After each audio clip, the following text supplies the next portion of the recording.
All right, y'all. It's been a minute since we talked. The last time we talked, the Warriors were still in a,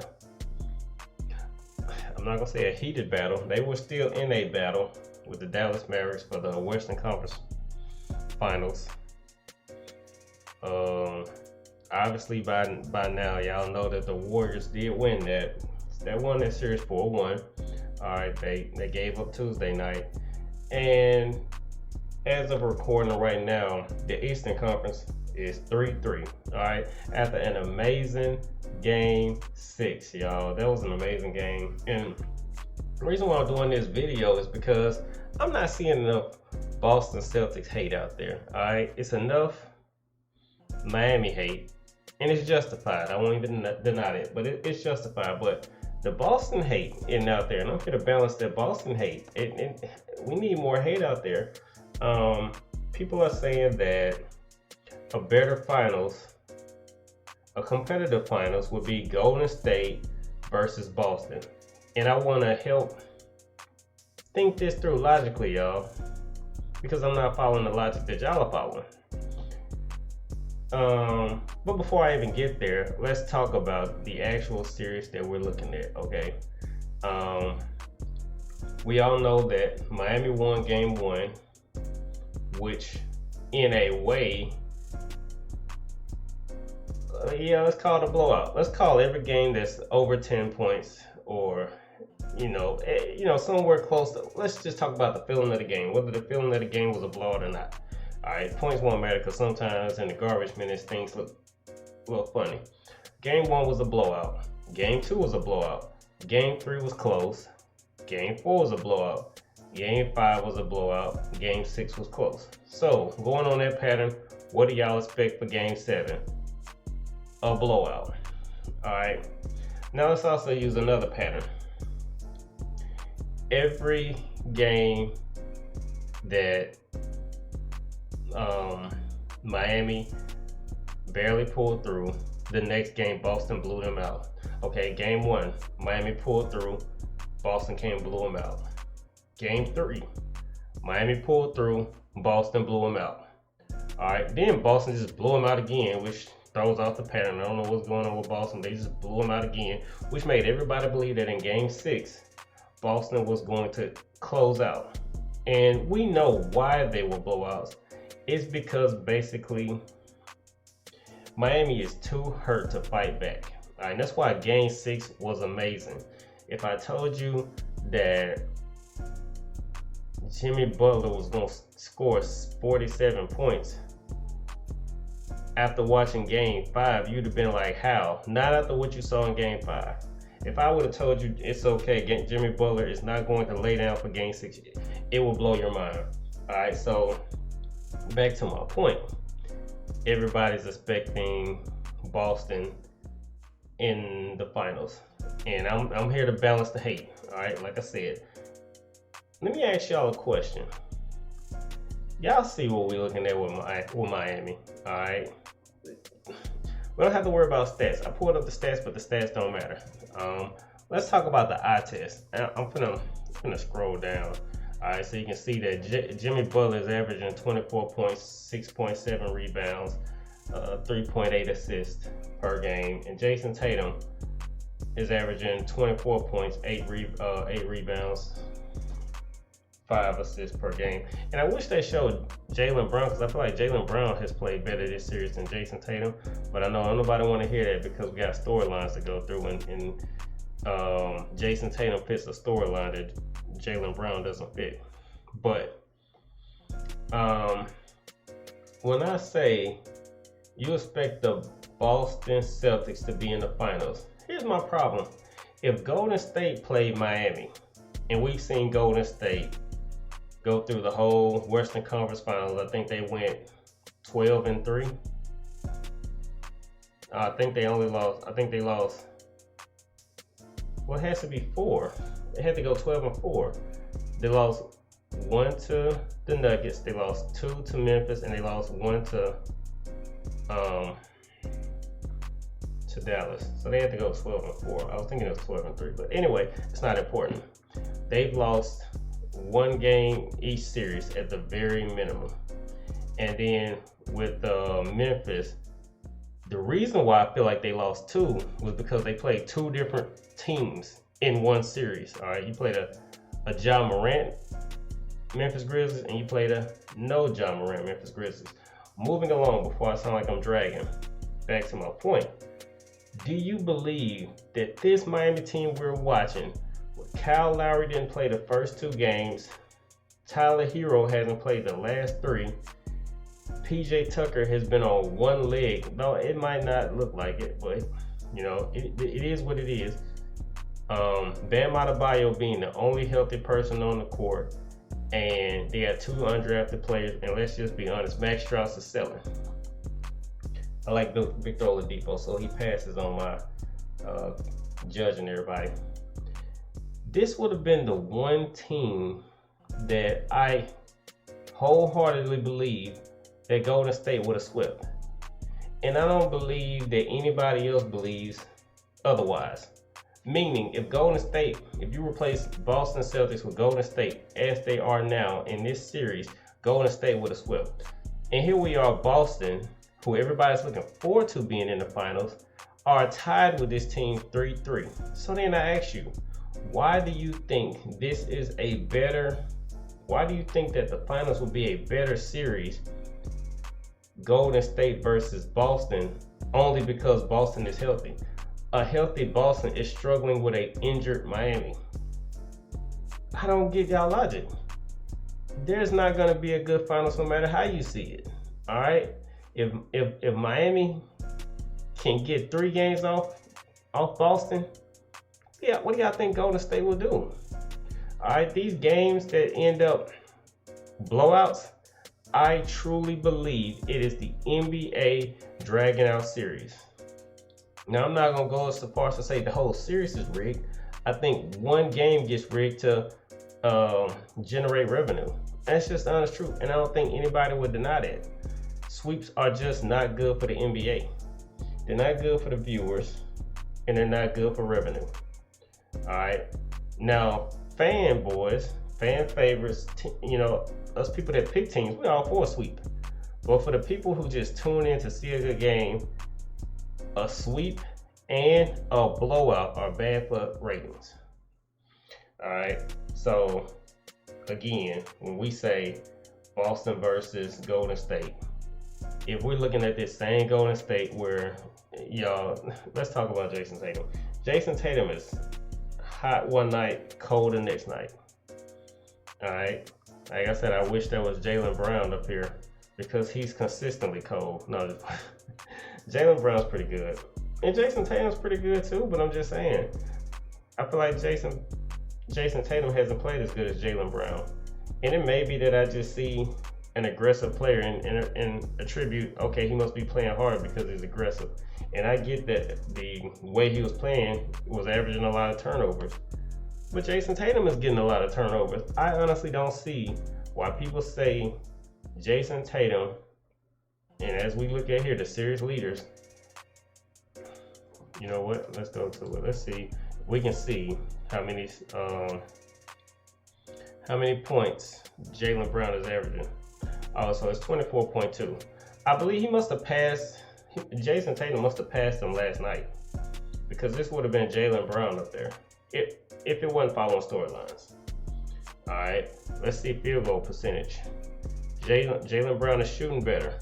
Jaylen Brown is averaging more 3-pointers made off less 3-pointers, so a higher 3-point percentage. Jason Tatum is getting to the line, but let's be honest, that's star power, Now, this free throw percent, I wonder did that go down because he missed those 2 clutch free throws in there. Don't y'all jump down my neck on those 2 clutch free throws. I'm rooting against Boston, so I'm glad he missed those 2 free throws last night, so I don't want to hear about it. All right, so Jason Tatum getting rebounds, Jaylen Brown getting rebounds. Honestly, I don't care about that because Miami is a brick-laying team, okay? Everybody's eating off the boards because Miami just can't shoot. All right, so they got plus minus. They got Jason Tatum as a +7. So It is what it is. Silent K wants to talk about Al Horford. I don't see the point in talking about Al Horford. All right, I don't see the point in talking about Marcus Smart. I just don't see the point. I actually do not have a clue how Miami has won 3 games. If I just went on memory and didn't look at any stats, I remember Jimmy Butler having 2 40-point games. But I also remember Kyle Lowry having all bad games, even including last night. All right. PJ Tucker has played, in my opinion, a lot better than he played last year in the playoffs. Same defense, but better offense. I feel like he's way better this year. Look at the cast. Max Strauss. I'm not sure how they're saying his name, but it looks like Strauss here. -9 on the plus minus. All right. Bam Adebayo had that one game where he did amazing, and I haven't seen it since. And I don't really want to give all the credit to Robert Williams. I really don't. Robert Williams is good, but I don't want to give all the credit to Robert Williams. But anyway, back to my point. None of this even matters. So back to my point. Why do you believe that Golden State would struggle with Boston?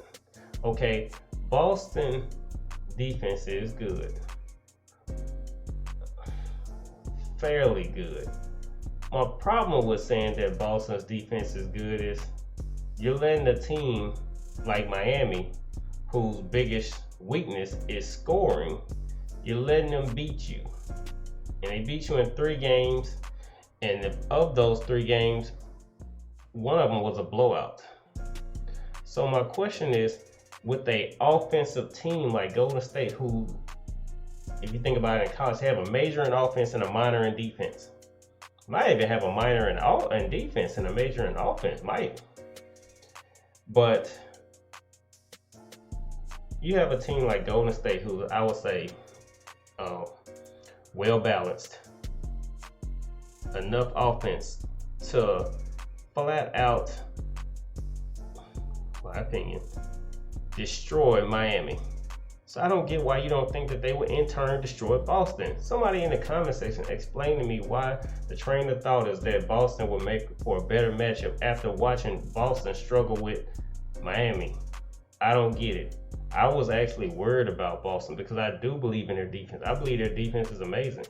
But their offense, and you could credit it to Miami's defense, but the only problem that I have with that is, of the people on this, look, Jimmy Butler injured, Tyler Hero injured,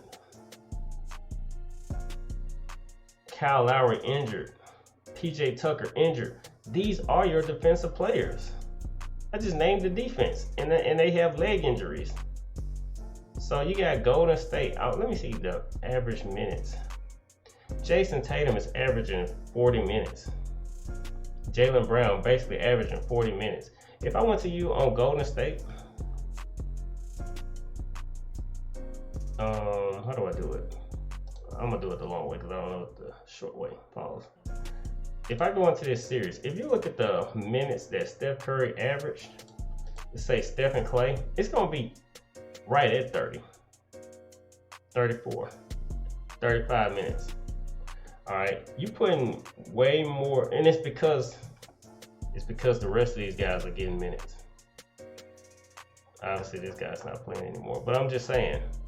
My point is you're going to have fresher legs out there on Golden State. So I don't get this closer matchup. Yeah, on paper, yes, but in the actual practice of it, I do believe that Golden State will be outmatched for Boston. I believe that Boston will have a hard time scoring on Golden State, just like I believe Boston has a hard time scoring on Miami. I don't believe that Miami's defense is any better than Golden State. Even if it was, I feel like that the injuries will make it even. So I'm trying to see.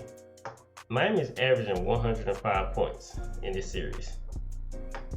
Hold on, did I say that right? Boston is averaging 105 points in this series. And I get that you would say that Dallas didn't have any defense. But let's go back to Memphis. We would say Memphis had defense. Golden State averaged 110 points. What am I looking at it right? 111 points. So that was a defensive team, unless you disagree. So you got, let's go back. You got Boston averaging 105 points and Golden State averaging 111 points when we're talking about a team playing defense. And then you would say, in your defense, you would say, well, Jason Tatum is a better wing defender. Jaylen Brown is a better wing defender than, I don't even remember the guys on Memphis. No disrespect, but my memory, it's not worth looking at it's not worth it. Fair enough. And then you say that Boston has a rim protector. So here's my problem with the rim protector. And I get that Robert Williams is very athletic. Robert Williams is playing like a 2K player. I mean, these blocks, he is out here hooping. But here's the problem.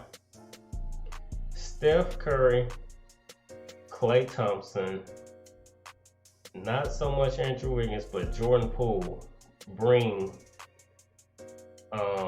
Robert Williams out of the paint. So he's not your scorer, and he's not going to be a rim protector.